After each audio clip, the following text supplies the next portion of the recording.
we're here with more Wolverine Soft Studios games. So if you would like to introduce yourselves again, and if you are just showing up for a panel, then you can introduce yourselves for the first time. Yeah. So I'll kick us off. Hi, everybody. It's me, Amber, again. I'm the president and studio director of Wolverine Soft. So super excited to be here. Yep. And I'm Brandon. As per Circuitry, I was the lead level designer. And I'm super thankful to be here. Yeah, I can go next. My name is George. I'm the vice president of Wolverine Soft, and I was art director on Circuitry. And my name is Nigel. I didn't work on Circuitry, but I worked on Caduceus, which is the next game that will be presented soon. Definitely. It's great to have you all on board. So let's begin with the game itself. So we'll be talking about the game design. You can talk about your kind of your thought process as you went through developing the game, and anything like that. So let me go through the credits really quick. It's very cool to see. Like so many people coming together on these games, just because they're student games, but also they give like Wolverine Soft Studios isn't. It's not far from the truth too. For sure. Yeah, it's definitely been a lot of fun working on a really large team like that. Concept art, that's very cool. Yeah. The other benefit of having these huge teams is that like having this kind of experience on student resumes is really beneficial, I think. Absolutely. Because yeah, you don't get to work on these large projects every day, you know. And it's super valuable for pretty much everybody in every different field that we've paneled for. They'll have something to put on their resume and something cool to talk about. For sure.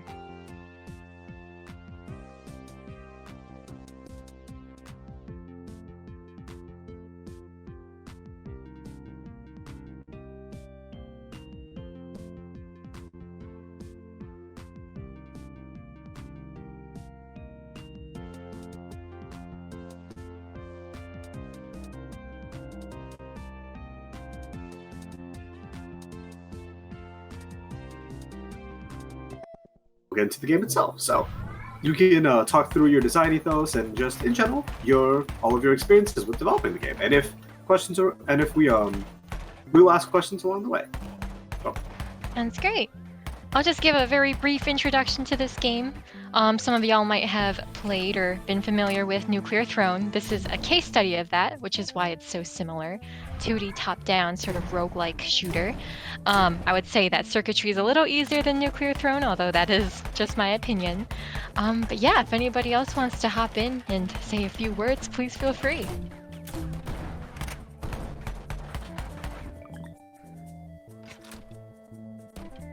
Yeah, so I mean, we definitely went to heart with, taking Nuclear Throne as a big reference. And I think some of the most intriguing things about creating a game that's, related to Nuclear Throne was the whole procedural generation and just working with a roguelike in general. Right. I think for a lot of us, it was unexpected how many things are involved in making a roguelike. Especially towards the end when it gets to balancing. With a game full of content, and that's really what roguelikes are, there's a whole lot of consideration for the feel of every single piece of content. And definitely, I think the one really interesting thing for me, off the top of my head, is the fact that there's a grid-like.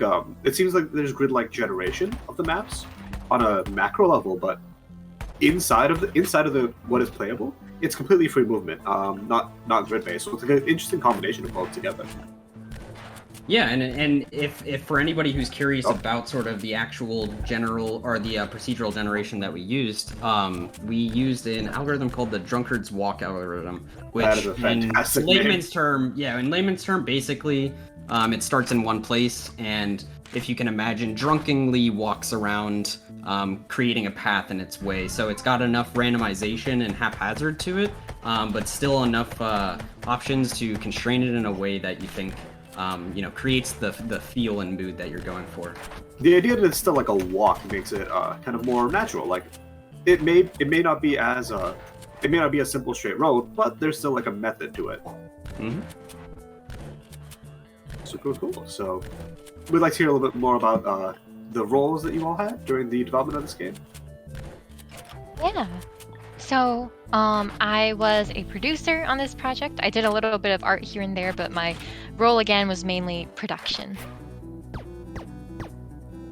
Go. Yeah, me personally, I was the art director and also an artist on the team. So I animated the player character, and I put together, I think I also did the animations for the boss here and there and importing assets. But my main work was critiquing other artists' work and helping them kind of fit the style guide that we had created for the project.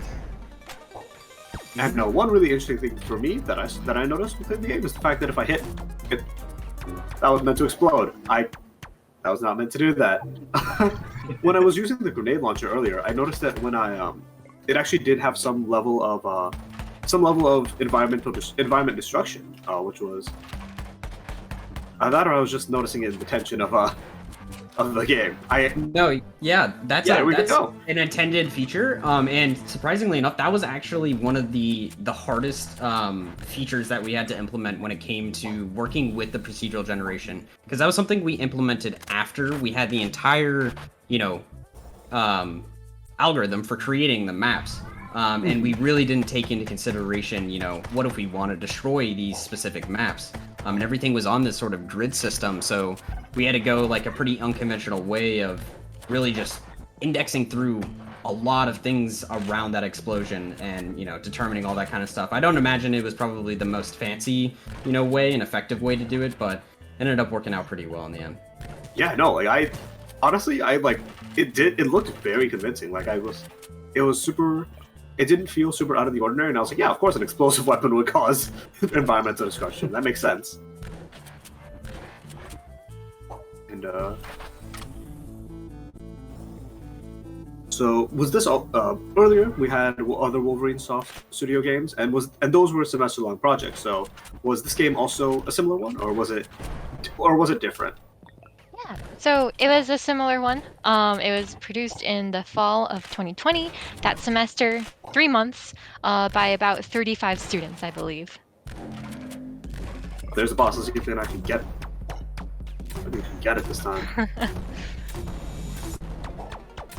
Yeah, I think one unique thing that we might have had during this semester's studio, as compared to other studios, is we had a really, really strong prototype for the game.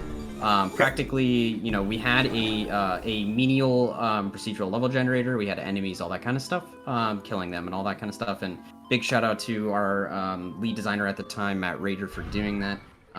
Couldn't have done it without him. One thing that I mentioned with I think Shapeshift Dungeon yesterday, the game has a dash, and therefore I really like it whenever a game has a dash. It really adds to the fluidity, the movement, and also like the animation, like a little splash and stretch.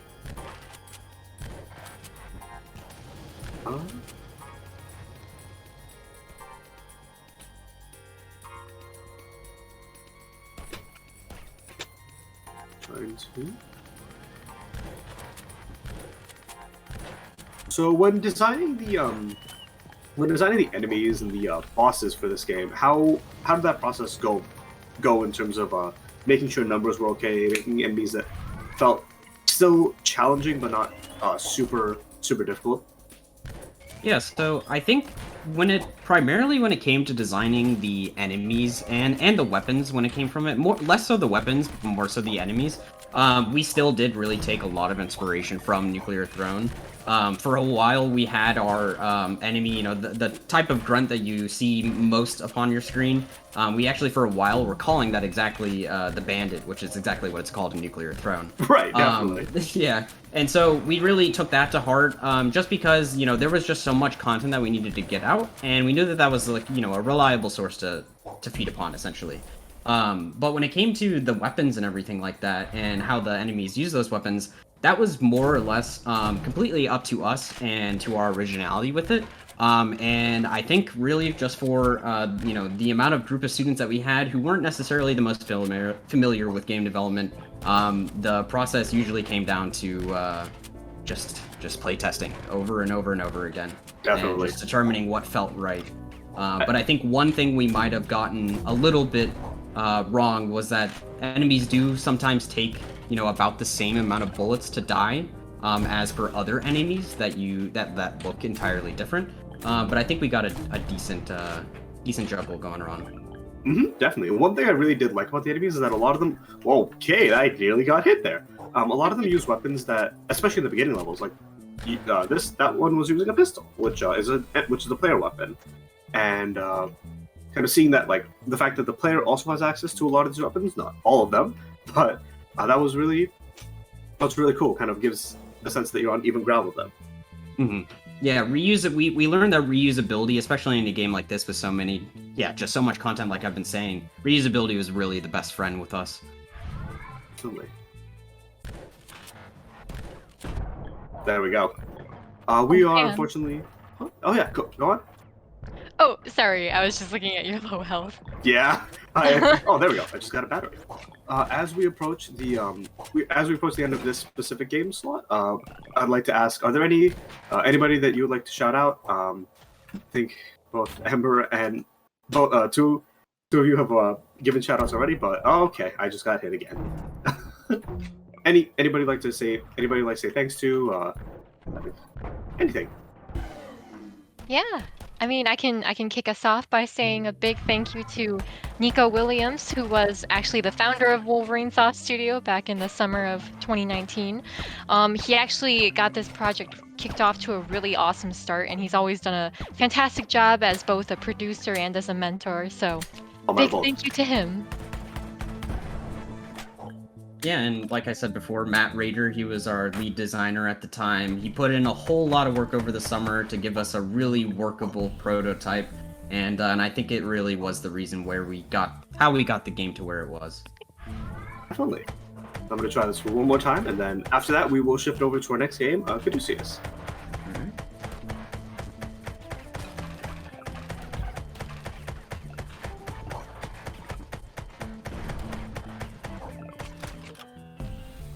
Let's go with this one. I can better get self-damage this time better, hopefully. I immediately... Okay. That was like a frame one.